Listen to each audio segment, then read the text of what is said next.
que nos hemos quedado así sin palabras. Muy buenas tardes, bienvenidos, José Luis Pablos, Don Albello. Hola Nacho, ¿qué tal? Muy buenas tardes, Nacho. No sé si ha sido por lo de Fontovejuna o por la música así que invita a la reflexión de la cabecera, que también digo que teniendo en cuenta el tema de hoy, pues a lo mejor no casaba demasiado, pero volvemos a los bares. Volvemos a los bares y los bares tienen de todo, tienen música, tienen todo tipo de música, ¿no? Tienen la de la cabecera, desde eso hasta el reggaetón, hasta el blues, hasta el jazz y no solo eso, tienen todo tipo de cuestiones, ¿no? Un sitio multifacético, por decirlo poco, o sea que sí. Donde se pueden dar todo tipo de situaciones, todo tipo de... Es que se me vienen muchas a la cabeza. Seguro que si todos echamos la memoria a rodar, nos vienen a la cabeza situaciones y momentos en bares que hemos vivido inolvidables. Y algunos censurables, vamos a decir finamente, ¿no? Sí, los bares nos han pasado a veces las mejores y las peores cosas. Es decir, que es un sitio en el que se comparte vida, y donde se comparte vida se comparte lo bueno y lo malo, ¿no? Entonces hoy vamos a hacer un cierre de ciclo de los días de bares que venimos hablando y queremos arrancar un poquito pues con un clásico de cómo en los bares también está presente el tema del arte, o lo artístico, el cine, la música, la pintura, y de eso es lo que vamos a hablar hoy. Que además han preparado un, vamos a decir, vídeo de presentación, un clásico, efectivamente. Vamos a disfrutar del bueno de Jerry Lewis.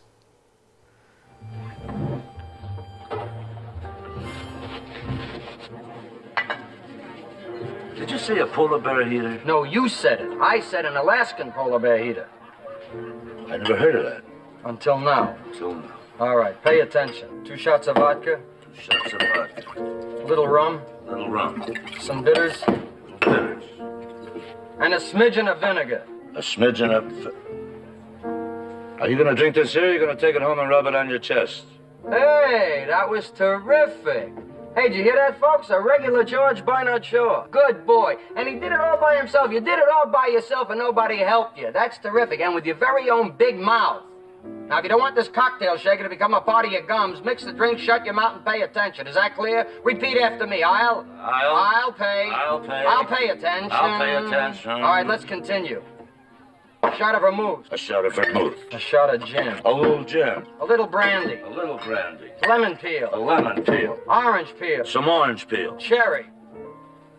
Some more scotch. Some more scotch.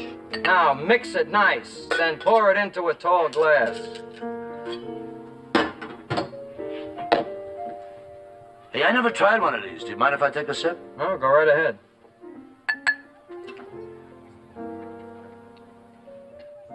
Bueno, todos recordamos el profesor chiflado, la versión original del profesor chiflado.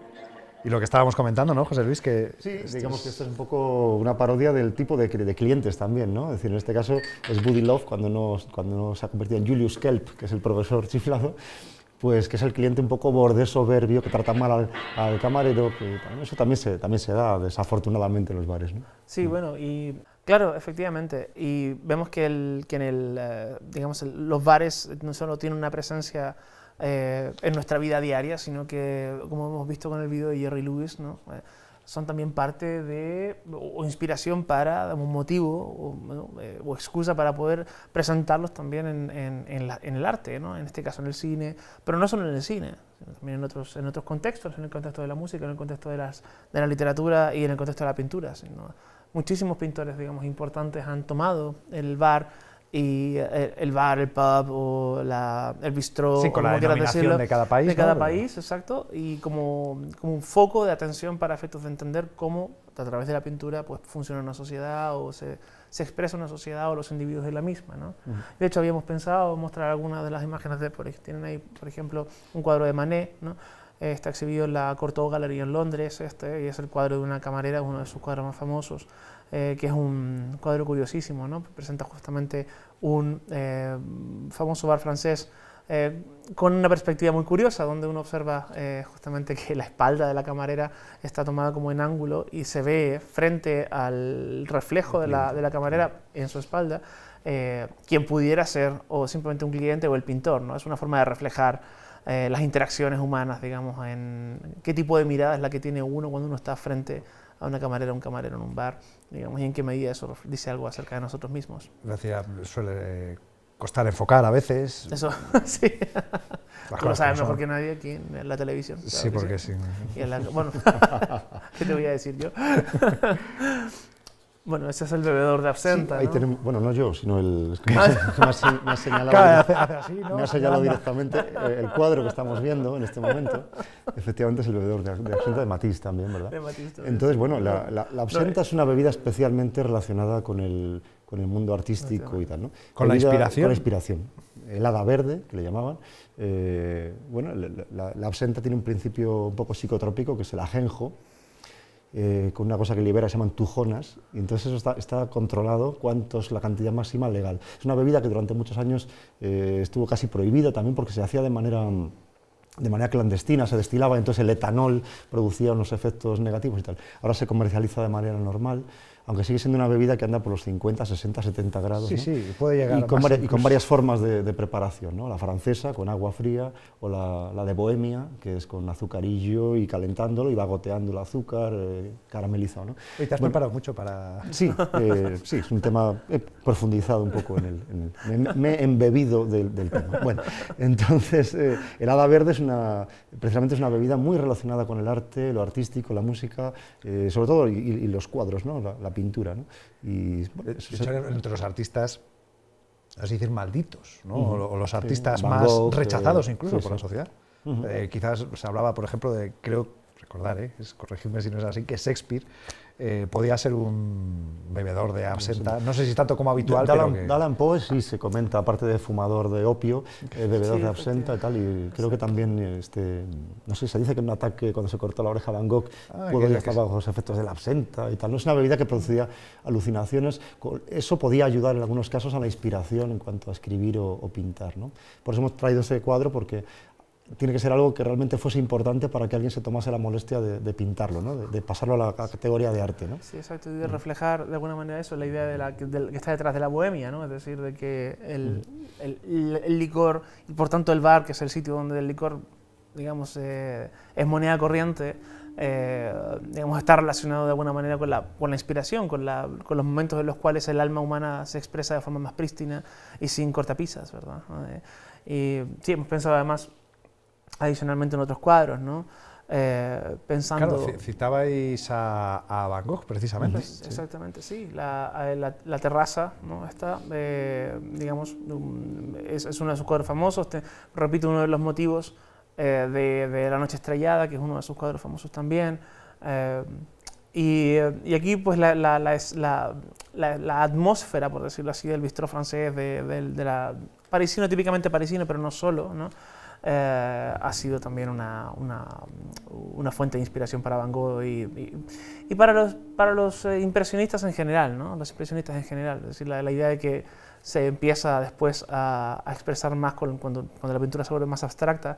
Los primeros que empezaron a ver que, digamos, las líneas tenían que desdibujarse para reflejar cómo la realidad era realmente, que la línea es un invento, digamos, de la razón, fueron los impresionistas, y entre la belleza de las flores... Que fueron además, perdón por la introducción, muy rechazados al principio, o sea, no eran precisamente aceptados por los críticos y expertos de la época.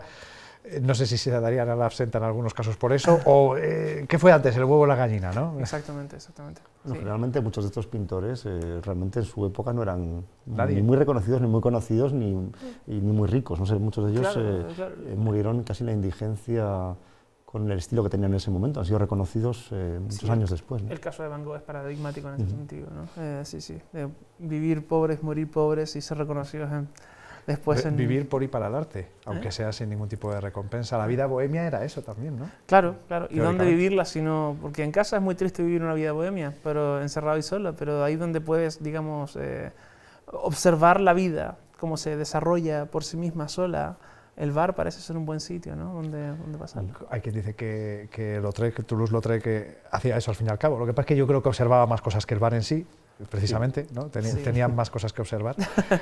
pero parece un poco un elemento común entre muchos de los artistas impresionistas, precisamente, pero que esto ha sido algo que ha continuado después en el tiempo. Sí, en el siglo XX, sin duda. Habíamos traído otro cuadro también de Dennis Hopper, ¿no? Un famoso pintor de la primera mitad del siglo XX en Estados Unidos.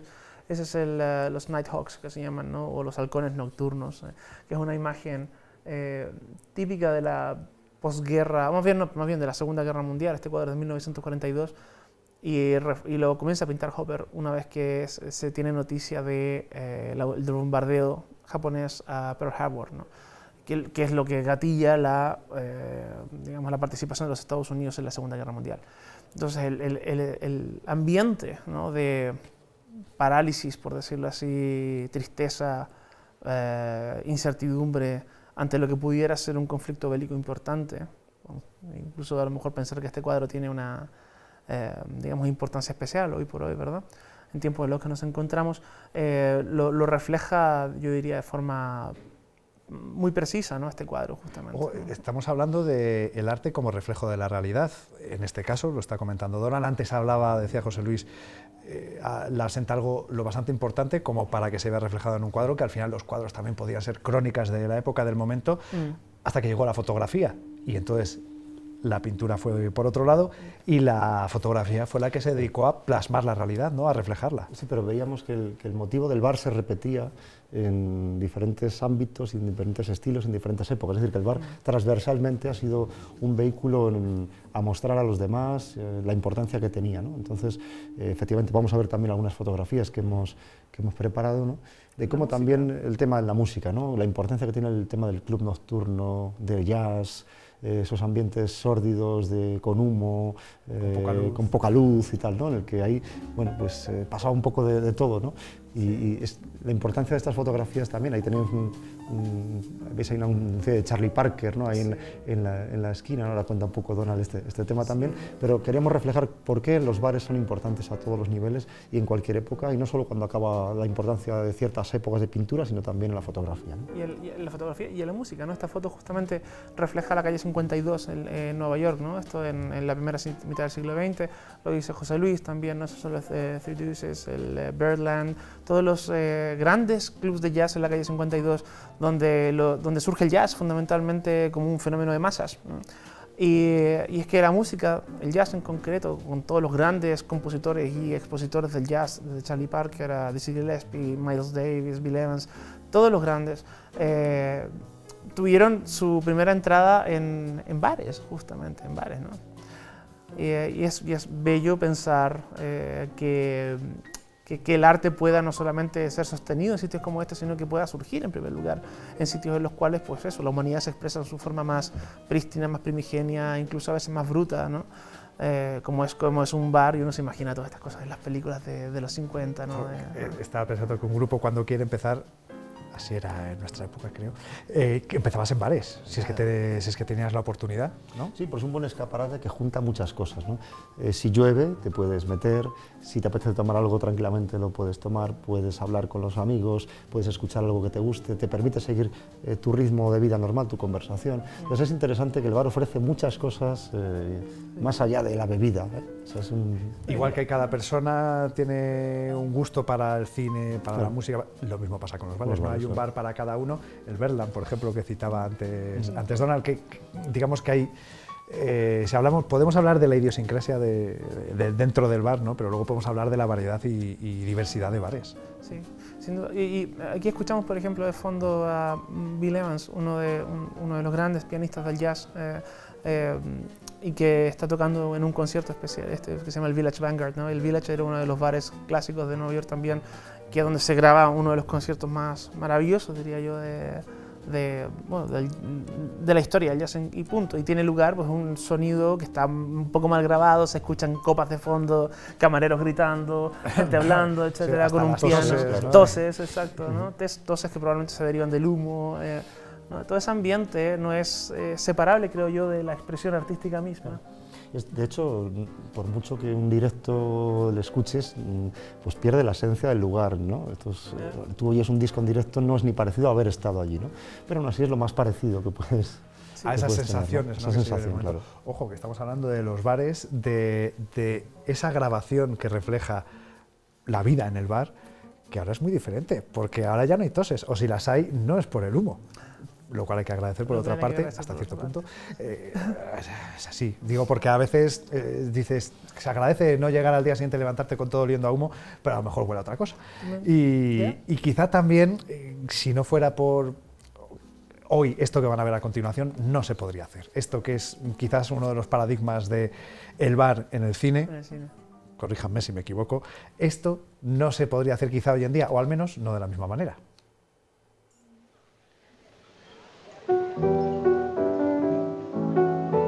Sing it, Sam. You must remember this, a kiss is just a kiss, a sigh is just a sigh. Ya hemos cantado todos al empezar a arrancar, veo que aquí a todos nos gusta Casablanca, como tiene que ser, y es verdad que este ambiente de bar ya no es el mismo. Claro, y luego queríamos un poco finalizar el programa con este vídeo porque nos va a dar pie un poco a lo siguiente que estamos preparando, ¿no?